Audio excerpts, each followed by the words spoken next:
생명의 샘가 이영훈 목사입니다. 오늘도 주 안에서 평안한 하루가 되시기를 바랍니다. 2월 28일 화요일이죠. 샘가에서는 디도서를 묵상하고 있는데 오늘 마지막 회입니다. 3장 8절에서 15절까지의 말씀이죠. 선한 일로 복음을 빛나게 하자라고 하는 내용으로 묵상하겠습니다. 바울은 교회가 선한 일과 좋은 일에 힘써야 한다고 권하죠. 그리고 사역자들을 재배치한 후에 문안과 기도로 마무리하는 부분입니다. 먼저 8절의 말씀은 이 말이 미쁘도다. 원하건대 너는 이 여러 것에 대하여 굳세게 말하라. 이는 하나님을 믿는 자들로 하여금 조심하여 선한 일을 힘쓰게 하려 함이라. 이것은 아름다우며 사람들에게 유익하니라 했습니다. 인생이 태어나는 것도 중요하지만 어떻게 살아야 하는가가 더 중요할 수 있습니다. 이를 위해서 디도는 성도들에게 확신으로 강조해야 할 여러 것들이 있음을 바울은 지적하죠.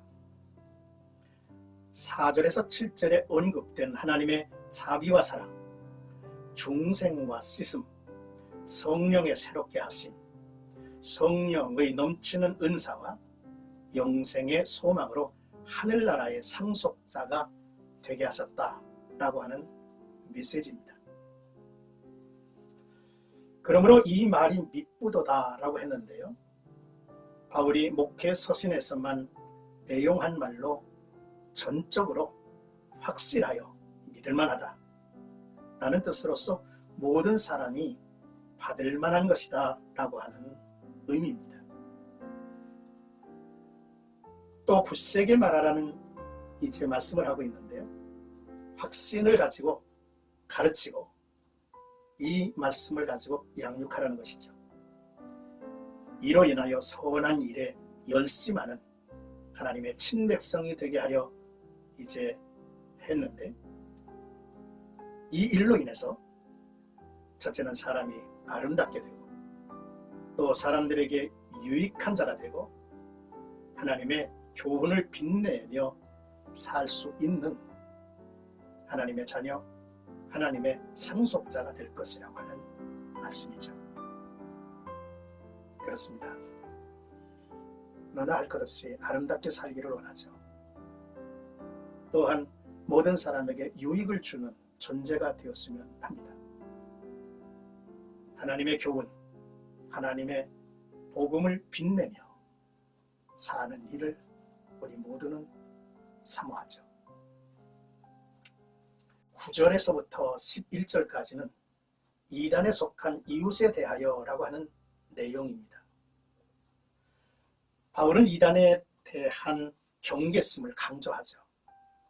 분파를 일으키는 사람들에 대해서 철저하게 대처하라 했습니다. 어리석은 변론을 하는 자들은 성경이 명백하게 말하지 않는 것만을 골라서 무익한 토론을 일삼는 사람들을 말하죠. 끊임없이 족보 이야기를 거론하는 자들은 자신의 족보를 이스라엘의 유명한 인물에 연관시켜서 자랑하고 또 구원의 조건으로 삼으려 하는 이들이었던 것 같습니다. 또한 분쟁과 율법에 대한 다툼을 피하라고 했는데요. 하나님께서 주신 율법의 근본 정신과는 무관한 겉으로 드러내는 행위에 대해서만 논쟁을 벌이고 있는 이들을 말하고 있습니다. 이것은 무익한 것이요 헛된 것이라 했습니다. 이단에 속한 사람들을 향해서 한두 번 훈계한 후에 돌아서지 않으면 멀리하라고 했습니다. 이러한 사람은 내가 아는 바와 같이 부패하여 스스로 정죄한 자로서 죄를 짓느니라 라고 말씀하고 있죠. 이단자에 대한 교회의 훈계 과정은 예수님의 가르침에 근거하죠. 한두 번 교훈에서 듣지 아니하면 멀리해야 하죠. 교제를 피하고 권고도 중단할 필요가 있습니다. 교회를 계속해서 어지럽히면 출교 조치를 취하야만 하죠. 이단은 이미 우리가 알고 있는 존재들입니다.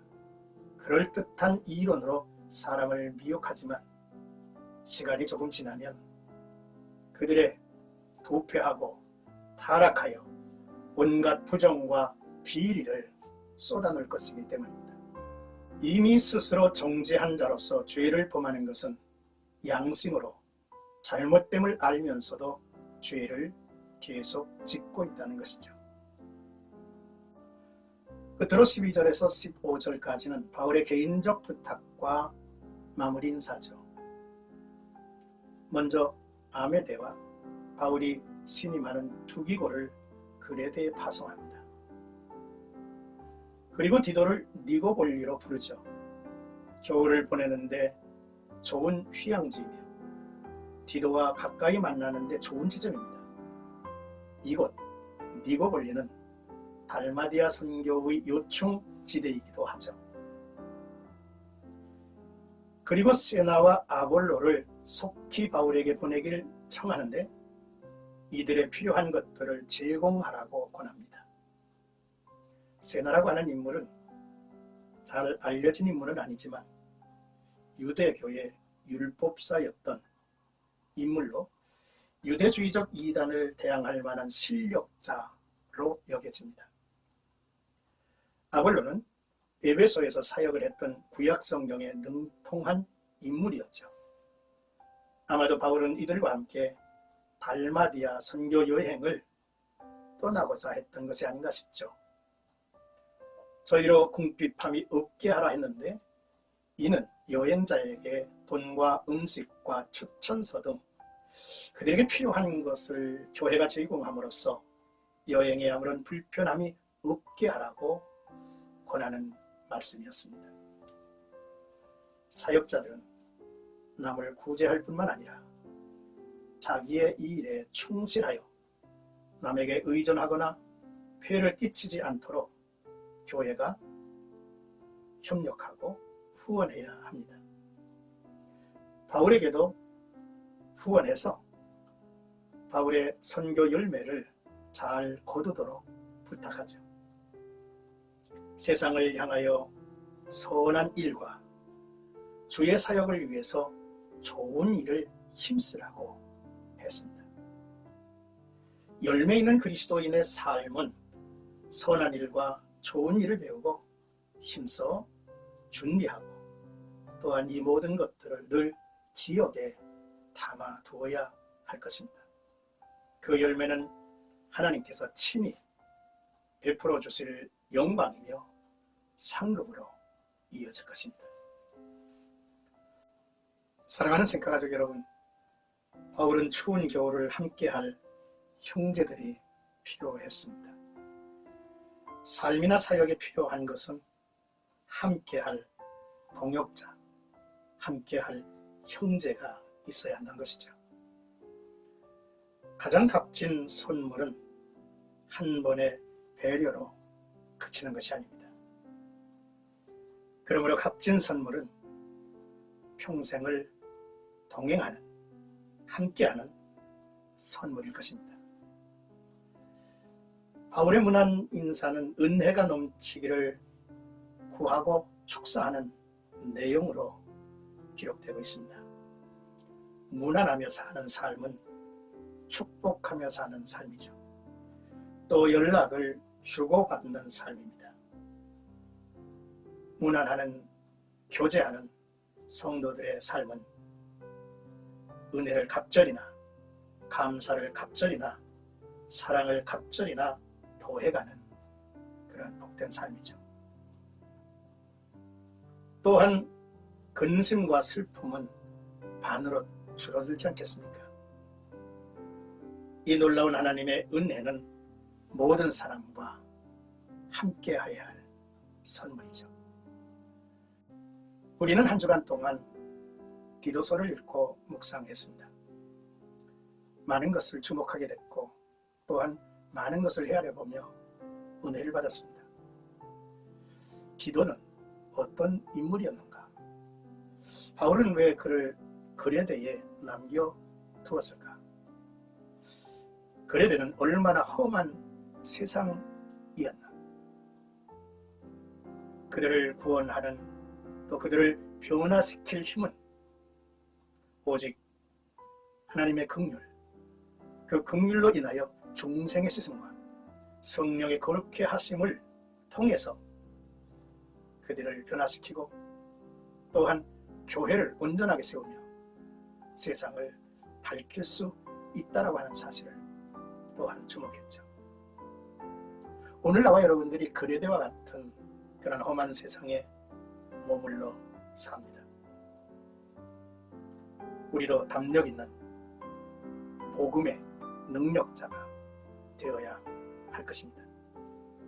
그래서 거침없이 예수 그리스도의 이름을 나누고 증거하면서